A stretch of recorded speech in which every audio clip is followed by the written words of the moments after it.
നിങ്ങൾ മൈസൂരിലെത്തിയാൽ അവിടുത്തെ സാധാരണ കാഴ്ചകൾക്കപ്പുറം ഒരു വെള്ളച്ചാട്ടം, അല്ല രണ്ട് വെള്ളച്ചാട്ടങ്ങൾ, ബാരചുക്കിയും ഗഗനചുക്കിയും. ഇവ രണ്ടും കൂടി ചേർന്ന് പറയുന്ന പേരാണ് ശിവനസമുദ്ര വാട്ടർഫാൾ.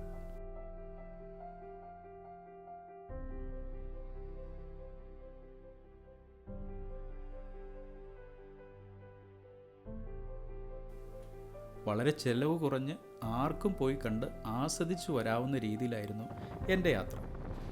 മൈസൂരിൽ നിന്ന് ബസ്സിലാണ് പോകുന്നതെങ്കിൽ ബസ് സ്റ്റാൻഡിൽ മെയിൻ ബസ് ബേയുടെ എതിർവശത്ത് 9-ാം നമ്പർ ബസ് ബേയിലെത്തിയാൽ മലവള്ളിയിലേക്കുള്ള ബസ്സിൽ കയറി അവിടേക്ക് ടിക്കറ്റ് എടുക്കുക. ചാർജ് വരുന്നത് ഏകദേശം 46 രൂപയാണെന്ന് തോന്നുന്നു. ഏത് സമയത്തും ഇവിടെ നിന്ന് മലവള്ളിയിലേക്ക് ബസ്സുണ്ട്. 8 മണി സമയമായതുകൊണ്ട് നല്ല തിരക്കായിരുന്നു. യാത്രക്കിടയിൽ ബസ് ചില സ്റ്റാൻഡിൽ കയറി ഇറങ്ങുന്നുണ്ട്.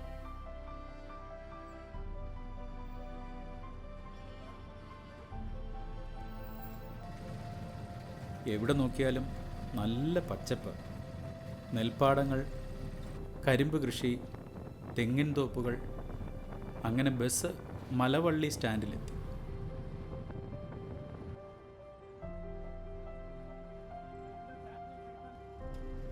ഇവിടെ നിന്ന് കൊല്ലകല ബസ്സിൽ കയറി ഹാൻ സ്റ്റോപ്പ് എന്ന സ്റ്റോപ്പിലേക്ക് ടിക്കറ്റ് എടുക്കുക. 40 രൂപയാണെന്നാണ് എൻ്റെ ഓർമ്മ. അങ്ങോട്ടേക്കുള്ള യാത്രക്കിടയിൽ ആദ്യം ഒരു ടോൾ ഗേറ്റ് കാണും.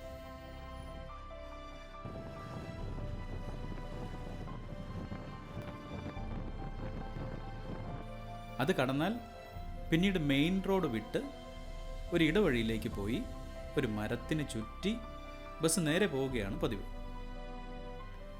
ഈ വഴി കടന്നു പോകുന്ന എല്ലാ ബസ്സുകളും ഈ സ്റ്റോപ്പിലെത്തിയാണ് പോകുന്നത്. ഇവിടെ അടുത്ത് പ്രസിദ്ധമായ ഒരു ക്ഷേത്രമുണ്ട്. അവിടേക്ക് പോകാൻ എല്ലാ ബസ്സിലും ഇറങ്ങാനും കയറാനും ധാരാളം ആളുകളുണ്ടാവും. ഇവിടെ നിന്നാണ് വെള്ളച്ചാട്ടമുള്ള ഭാഗത്തേക്ക് പോകേണ്ടത്. ഈ റൂട്ടിൽ ബസ്സുകളില്ല. എൻ്റെ നിൽപ്പും ഭാവമൊക്കെ കണ്ടിട്ട് ഒരു ഓട്ടോക്കാരൻ വാട്ടർഫോളിലേക്കാണോ എന്ന് എന്നോട് ചോദിച്ചു. ഞാൻ അമ്പലത്തിലേക്കാണെന്നും ഷെയർ ഓട്ടോ നോക്കി നിൽക്കുകയാണെന്നും ഞാൻ അദ്ദേഹത്തോട് മറുപടി പറഞ്ഞു. വാട്ടർഫാളിലേക്കെന്ന് പറഞ്ഞാൽ നല്ല തുക ചാർജ് ആക്കും. തന്നെയുമല്ല, അങ്ങോട്ടേക്ക് ഞാൻ മാത്രമേ ഉള്ളെന്ന് തോന്നുന്നു. കുറേ നേരത്തെ കാത്തിരിപ്പിന് ശേഷം ഒരു ഷെയർ ഓട്ടോയിൽ ക്ഷേത്രത്തിലേക്ക് ഞാനും യാത്രയായി. ഇവിടങ്ങളിൽ ധാരാളം ക്ഷേത്രങ്ങളുണ്ട്. ശരിക്കും ഒരു ഗ്രാമത്തിൻ്റെ തുടിപ്പുകൾ. അങ്ങനെ പ്രധാന ക്ഷേത്രത്തിനടുത്തെത്തി. ഏതാണ്ട് 10-15 പേരോളം ആ ഷെയർ ഓട്ടോയിൽ നിന്നും ഇറങ്ങി കേട്ടോ.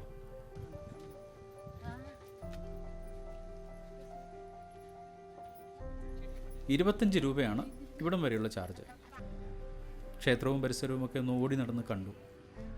പൂജയ്ക്കുള്ള സാധനങ്ങൾ വിൽക്കുന്ന സ്റ്റാളുകളുമുണ്ട്.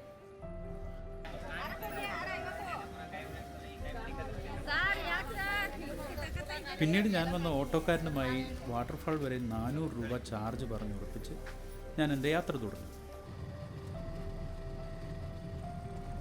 പോകുന്ന വഴിയിൽ ഒരു ഹോട്ടലൊക്കെ കണ്ടു. വിശാലമായ ഒരു പാർക്കിംഗ് ഗ്രൗണ്ടിലെത്തി. 10 രൂപ ടിക്കറ്റ് എടുത്ത് വേണം വാട്ടർഫാളിൻ്റെ അടുത്തേക്ക് പോകുവാൻ.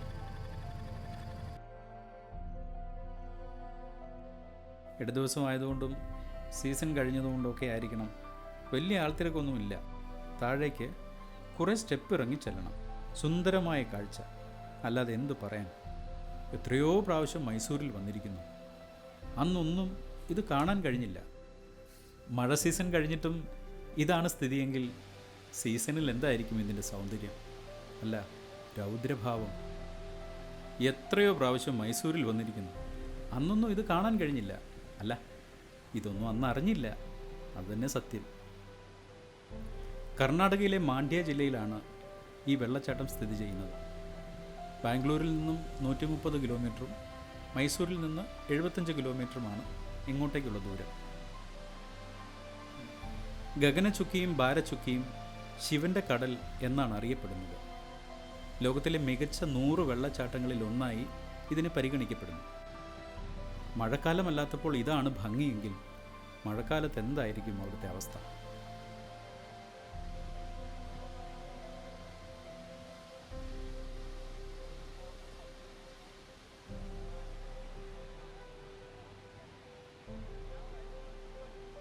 അടുത്തതായി ഗഗനചുക്കി വാട്ടർഫോൾ കാണാൻ ഓട്ടോക്കാരൻ കൊണ്ടുപോയി.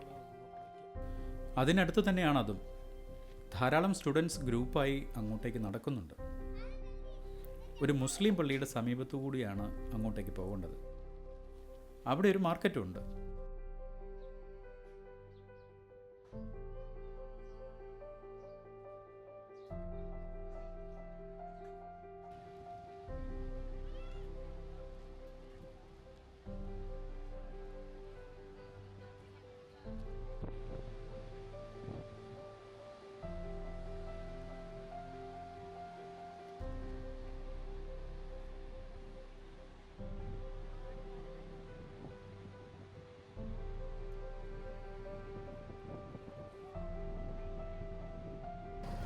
തിരികെ പോരുമ്പോൾ എൻ്റെ ഓട്ടോക്കാരൻ ഒരു നല്ല ഗൈഡിനെ പോലെയാണ് പെരുമാറിയത്.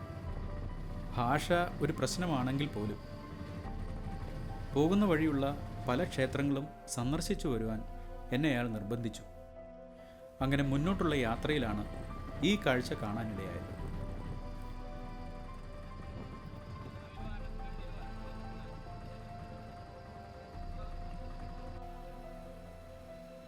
കാവേരി നദിയുടെ ഗംഭീരമായ ഒഴുക്ക് തടയണ കെട്ടി ഒഴുക്കിൻ്റെ ശക്തി കുറച്ചിരിക്കുന്നു.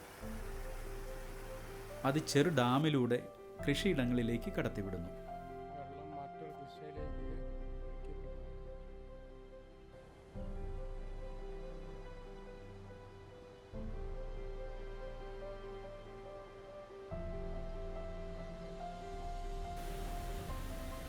മിക്ക ചില തമിഴ് സിനിമകളിലും ഇത് കണ്ടിട്ടുണ്ട്.